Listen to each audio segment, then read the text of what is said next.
Hey friends, this video is going to be similar to other videos I've done in the past where I create a complete meal at a usually $5 or $10 price point. This video in particular, all of the ingredients I bought at Walmart, and I'm going to be making 3 meals that cost $5, $7, and $10. Other than some oil and maybe some basic seasonings, all of the ingredients that I use for those meals are going to be the ingredients that are within my budget that I buy from Walmart. So no extra milk, eggs, flour, anything like that coming from my fridge or pantry that I already own. So let me show you what I got in that Walmart trip.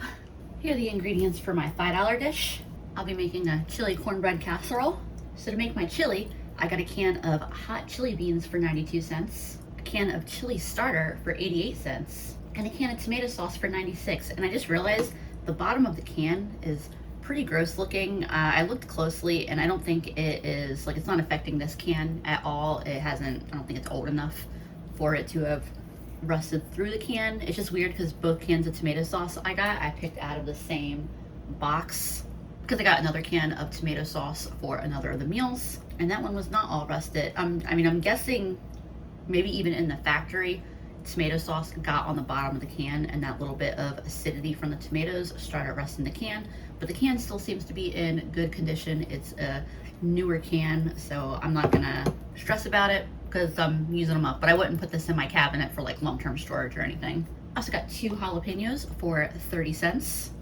One will go in the chili, the other one's gonna go with my cornbread. And then for the cornbread, a box of Jiffy was 78 cents, and then a can of creamed corn was 82 cents. I think my total for that was $4.65.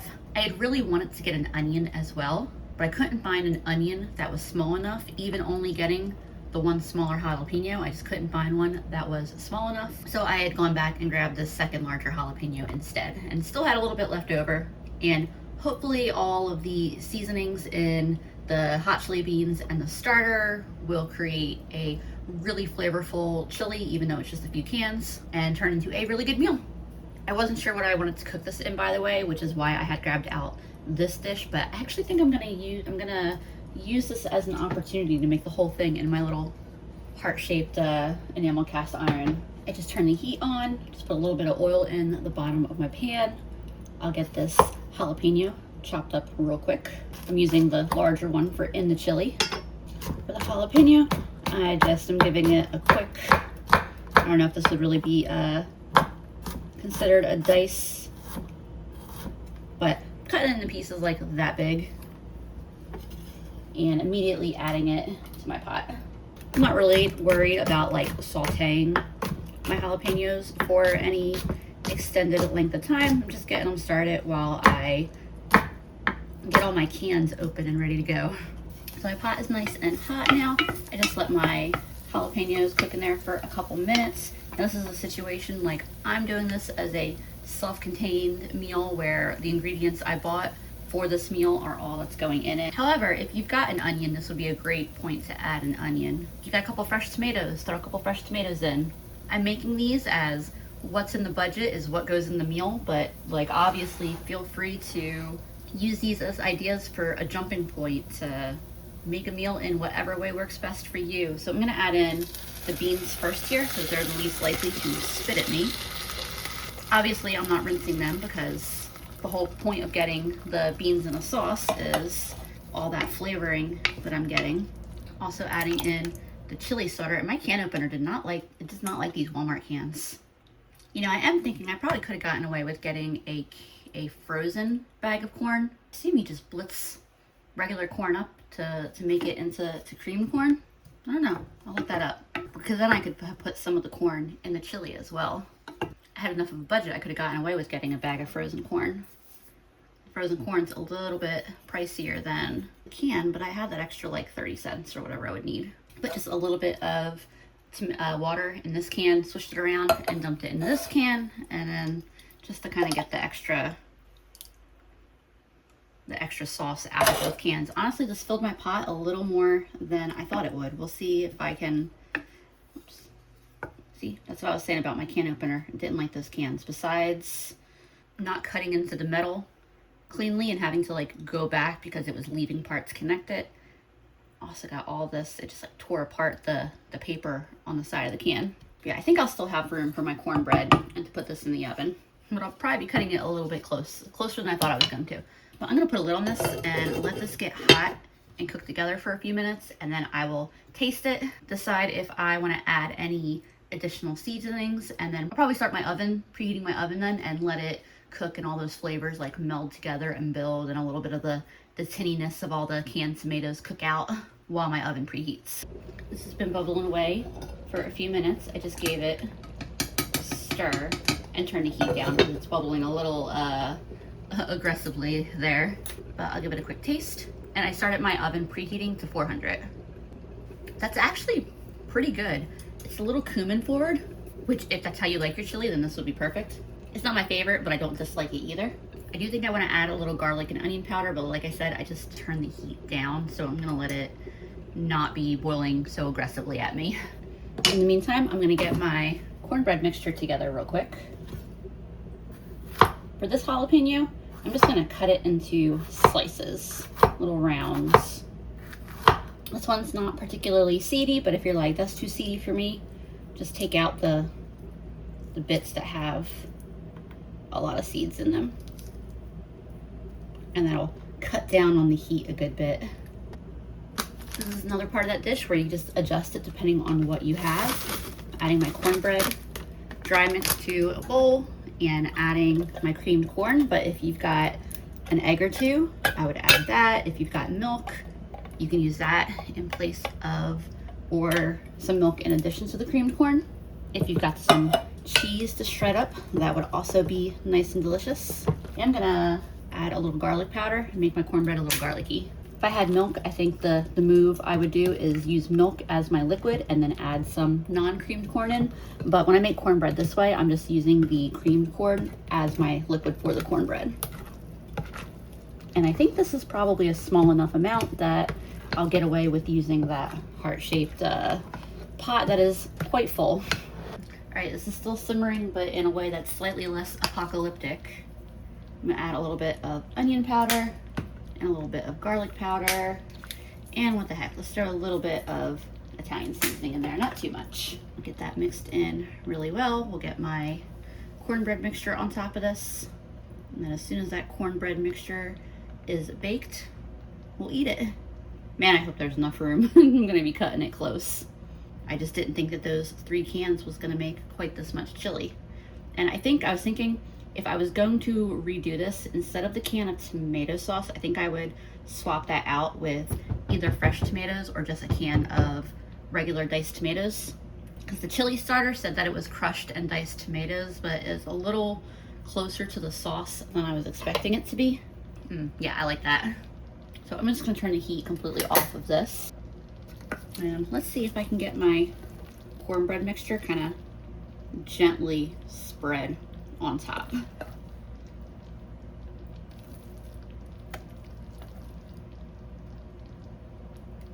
That worked out pretty well. And then I'll just real gently spread this out because I don't want to push it underneath the chili.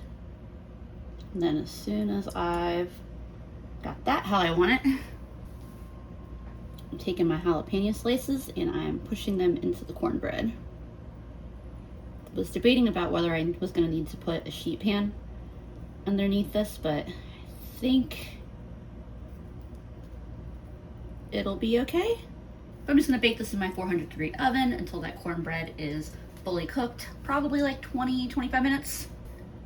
Hey friends, I just took my pot out of the oven. You can see it is now on a sheet pan and it is showing that it leaked. I was paying close attention to it and I opened my oven door and I saw that it was starting to drip over the edge. So I pulled it out, put it on a sheet pan. There's just a couple drips in my oven I'll have to clean, not a huge deal.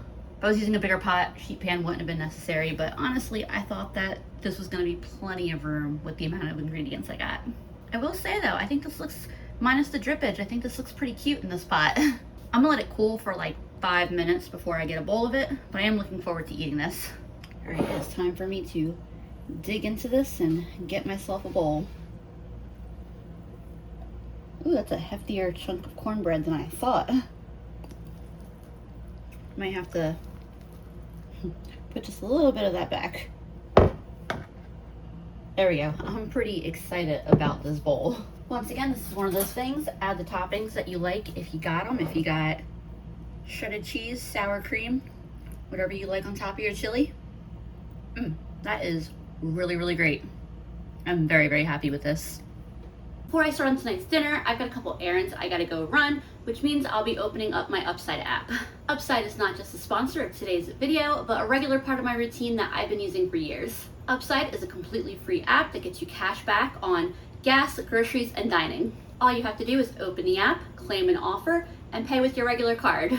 There are over 100,000 participating locations, so what I'll do for my errands this evening is I'll open the app, check the map in the area that I plan to run my errands, and see if there's a gas station around that has an offer I want to claim. And Upside stacks on top of your existing credit card and loyalty rewards programs, so I'll still get my points there as well. And then when you're ready to cash out, you're getting cash back, not points or credits. It's money that you can transfer straight to your bank account. Upside has given back $1 billion to its users. To find out how much you could earn, download the free Upside app and use promo code LisaDawn to get an extra 25 cents back on every gallon for your first tank of gas. That's an extra 25 cents back for every gallon on your first tank of gas using promo code LisaDawn. To get Upside, you can follow the link that's in my description, or you can scan the handy QR code that I've got up on the screen. Thanks to Upside for sponsoring today. Here are the ingredients I got for my second meal. This is the $7 or under meal. I'm going to be making chicken meatball sandwiches. The total for this came to $6.67. The tomato sauce was 96 cents. 6 eggs were 96 cents. The loaf of bread was $1.47. Frozen ground chicken was $1.96. And I do also have frozen ground turkey at my Walmart, but I wanted to try the chicken. I usually like ground chicken better than turkey. The garlic was 72 cents. I'm always jealous when I see people doing Walmart videos and they sell their garlic by the pound and they're able to get a clove like this for like 20 cents or something. Unfortunately, not the case at the Walmarts around me. And then this was 60 cents worth of onion. Technically, I could have gotten an onion that was a little bit bigger, but that area of the produce section was really crowded and busy, and I didn't want to be getting in people's way trying to get 20 cents more onion. So I just grabbed the smallest onion I saw. It was about 60 cents. It fit within the budget, that's what matters. So I got this big loaf of bread here, and part of it is going to be used for sandwiches. Most of it will be used for sandwiches, but part of it I'm also going to use for making some breadcrumbs.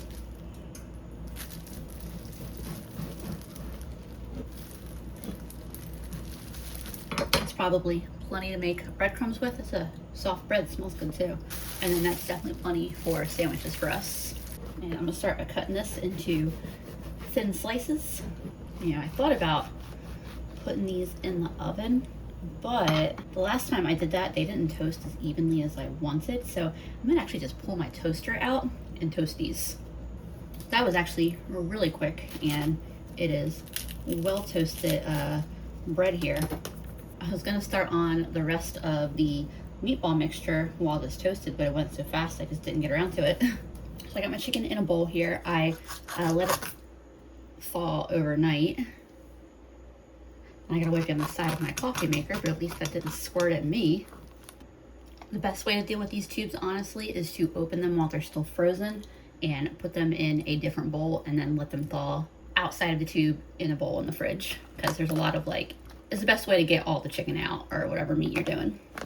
And I'm just gonna break my breadcrumbs or my toast slices apart into breadcrumbs just with my hand, because I don't really feel like pulling out my little food processor attachment that I sometimes do it with. I can always use my knife if I need to, but I think it's gonna break apart pretty well just with my hands. Got that toast all broken up, by the way. You may or may not have noticed that the end piece of the bread did not make it into my toaster. That ended up being a little pre-dinner snack. So of my one onion, I'm gonna dice it up fairly fine. Don't really want big chunks of onion in my meatballs. And I'm adding about half my onion to the meatballs, and then the other half will go into the sauce. I'll cut up that other onion in just a minute. First, I'll get some garlic cut up. I still don't understand these, why they have to package the garlic in a little sleeve of plastic. It's not like they have half a dozen varieties of garlic and are worried about you not knowing which one to key in. Like if I was able to find the jalapeno at the self-checkout, I feel like someone could handle finding garlic. I got a nice hefty little pile of garlic to add. Get some seasoning in there, some salt, some pepper, some onion powder. I like adding onion powder and garlic powder even when I got fresh onions and garlic, just because the dried ingredients have a different taste. And then this is Italian seasoning I'm adding. Some shredded Parmesan would be excellent to add, but I don't have any of that in the budget, so I didn't get any. And then I'm adding 1 egg. These eggs don't even feel that big. No, I'm going rogue. I'm doing 2 eggs. I've got my oven set to 400. I've got a lightly greased pan here, and I'm gonna mix this by hand. Took my watch off so that way I can wash my hands really thoroughly when I'm done with it here, when I'm done mixing.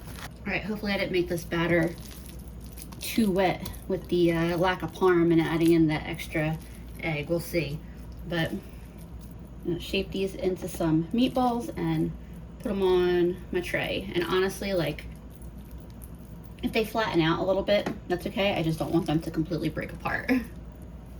Okay, here are my uncooked meatballs. I ended up with 17 kind of medium-sized meatballs. I'm gonna cook these for probably around 20 minutes, maybe a few minutes longer, but I'm gonna check on them at like 10 to 12 minutes, maybe flip them. We'll see what they're looking like. I just put some oil in a pan and turn the heat on. So I do have a can of tomato sauce, but we're gonna kind of zhuzh it up a little bit by cooking up some onions and garlic to go in it as well. I diced that onion nice and fine. I'm gonna add that right in. And then now I'm gonna do the same thing with a few cloves of garlic, but I'm not gonna add them quite yet. I'm gonna give that onion some time to cook. My onions are cooking up nicely, and the halfway timer just went off for my meatballs. Let me give those a look. Oh yeah, those are cooking nicely. They smell good. I'm trying to give them a little flip here. Maybe the spatula will work better anyway. Oh yeah. Perfect. I'll put these in for another 10-11 minutes, stick a thermometer in them, see if they're cooked all the way through, and if they are, we will be just about at dinner. I'm gonna add just a little bit of water. Slightly more than that. Just a little bit of water to the pan. Kind of steam the onions a little bit for a couple minutes. And then I think as soon as that water is evaporated out and they're frying up again, it's about the time I'll add the garlic. These onions are looking really great. Now I'm gonna get that garlic added. I'll cook the garlic until it is nice and toasty. And then I'll get my can of tomato sauce added, get a little extra seasoning in there. I'm just about to add my sauce because the garlic is turning golden and fragrant, but my timer just went off for my meatballs. So I will pull those out, and I'm gonna stick a meat thermometer in them real quick just to make sure they're done.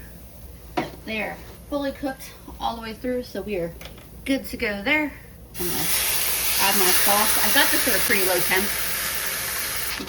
It's spitting and making a commotion like I got this on a high temperature, but I've got this just above the low tick on my oven temp adjuster, the knob. This should cook pretty quick since it is in a shallow pan. Adding a little bit of Italian seasoning. I'm glad I did that onion and garlic because I tried a little bit of the sauce on its own and it was very sweet and one-dimensional. So it's Italian seasoning, onion powder, garlic powder. Let this get all hot and let those flavors melt together, and I'll give this a taste in just a minute or two. This is much better. I think a little splash of cream or a tablespoon of butter would really add a lot to it. I'm gonna add just a little bit of oil just to add a little fat to it, but not necessary because it was definitely at a point where it was a lot better than it was straight out the can. Like I said, it was already good with the added improvements of the onion and garlic and the seasonings, but a little bit of fat really brings it all together. I think I would just straight up call that sauce a good sauce at this point. So I'm going to cut this in half this way and then open it this way. And I'll probably have a sandwich this big, at least for now. I'll get the heat turned off on this sauce in just a second and plate up. Right, the sandwich seems like it's going to be really good. I probably could have done a 3 meatball long sandwich and that would have been perfect, but I'll probably just eat a meatball on its own. I bet Andrew's gonna have a 4 meatball long sandwich. He loves a meatball sandwich. That is good. If I was doing this one as a $10 one instead of a $7 one, I'd be adding in a pack of provolone to melt over the sandwiches. But that's a really good sandwich. I'm gonna try one of these meatballs on its own too. That is also really delicious. These would be great to have in spaghetti or whatever you like to have meatballs in. A little sauce on it. That is really, really good. I'm glad I made sure to cut the onions really fine because they're noticeable in there, but in a really nice way. Like they're just these nice little tiny bursts of onion flavor. It's not like overwhelming or like it let them cook just enough to be really good. This is the $10 or less meal. This is the rotisserie chicken from their refrigerated section. The way the rotisseries at Walmart work is they have hot rotisseries and I think they're $6, but they take their rotisseries that don't sell and they put them in their refrigerated case and sell them for $2 less. So this was $3.97. The Great Value frozen mirepoix was $1.46. That is a mix of onions, carrots, and celery. Walmart has raised the price of most of their Great Value pastas to, I think it was $1.24, but the rigatoni and the shells were still 98 cents for whatever reason, same size box. Don't know why they're cheaper than the other ones, but I will take it. The cannellini beans were 92 cents. The diced tomatoes were 96 cents. I realized now I grabbed a different can of tomatoes than I thought I was gonna grab. These ones are with onion, celery, and green pepper. I meant to grab like the Italian seasoned ones, but that's really not a big deal. These will be just fine as well. And then a pack of cream cheese was $1.56. So I'll be making a chicken and pasta dish in a sauce. The total for all of this, by the way, was $9.85. First thing I'll do is put some oil in my pan here, and I'll get my frozen veggies cooking up. There's a nice bit of carrot in that bag. I also just set a pot of water on to boil for my pasta. I went ahead and just fully opened the bag so that way it'd be easy to get to the chicken here. The skin I'm not going to use in the dinner, so that will just be to snack on as I make dinner. So right now what I'm doing is just removing all of the meat off the chicken and putting it in a bowl. I had thought about using the carcass in some way for this meal. I'm not going to do it for this meal. However, I am going to save it and make it into broth. My pan is hot. My veggies are fully thawed, so these will start to cook up. And my water is about 3/4 of the way to boiling. Here's all that chicken in my bowl. Definitely significantly less chicken than like a Sam's Club rotisserie chicken, but it is about on par with the other like regular grocery stores in the area. And I've got just a hand mixer here, and it works better when the chicken is warm, but I'm going to use it to shred up. Hopefully this bowl is tall enough and it doesn't try to go flying out. Try not to forget a little bone like I did. There we go. That is good enough for me. I do not mind having a few bigger chunks. This is one of my favorite ways to shred up chicken. Works a little bit better when the chicken's warm. Like the chicken just breaks apart a little easier, but this is quite easy. Definitely use a tall bowl because it does like to come out the sides otherwise. But you see, I've got real nicely shredded up chicken. My water's boiling, so I'll start cooking my pasta. Cooks for 10 to 12 minutes.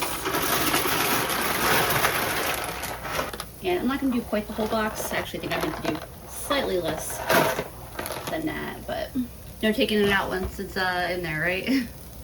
My veggies here have been cooking for a little bit. They should definitely be softening up. It just smells like carrot because, like I said, they put a lot of carrot in there. I'm gonna add the tomatoes and I'll let that all cook together for a few minutes while my pasta cooks. I'm also gonna add some seasoning in here while it cooks. A little bit of Italian seasoning. a little bit of garlic powder, and a little bit of onion powder, and some black pepper. We'll call that good for now. Stir that up and let it keep cooking for a couple more minutes. This all smells really, really good cooking together. So my pasta is just about done. I'm gonna lower the heat way down on this pan and scoop everything into this little blending cup. Hopefully I can do it all in one batch. Pretty full, but I think that will be all right. And then actually I'll just dump my chicken in the pan here to start heating up. If I really wanted to, I probably could have just split this chicken into a couple meals, but maybe I'll get a lot of servings out of this and it'll work out really good. I've got the heat off my pasta. I'll drain it in just a minute. I'm gonna put a little bit of pasta water in here. And I got my stick blender here.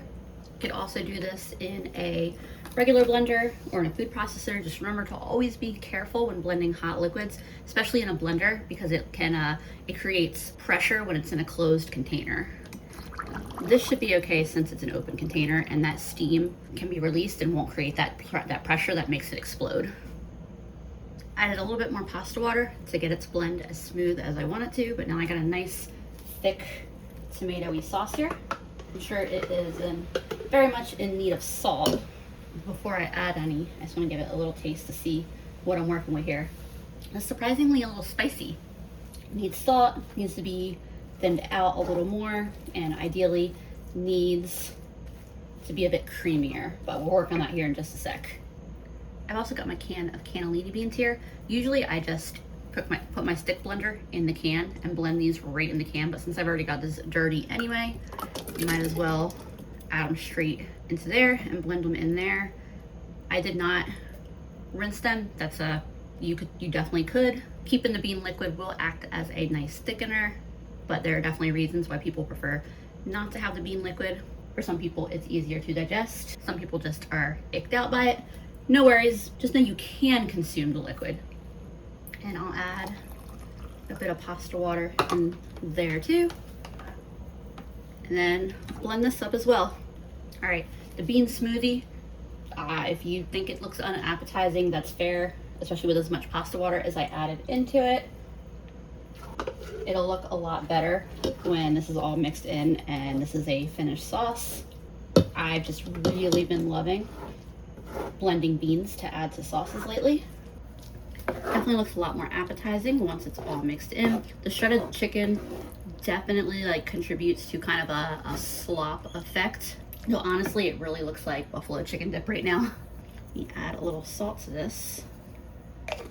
And if you're just like, nope, I just can't get past beans, I think a little milk or half and half or cream could go in this instead. Those beans are really just adding some creaminess and a bunch of fiber.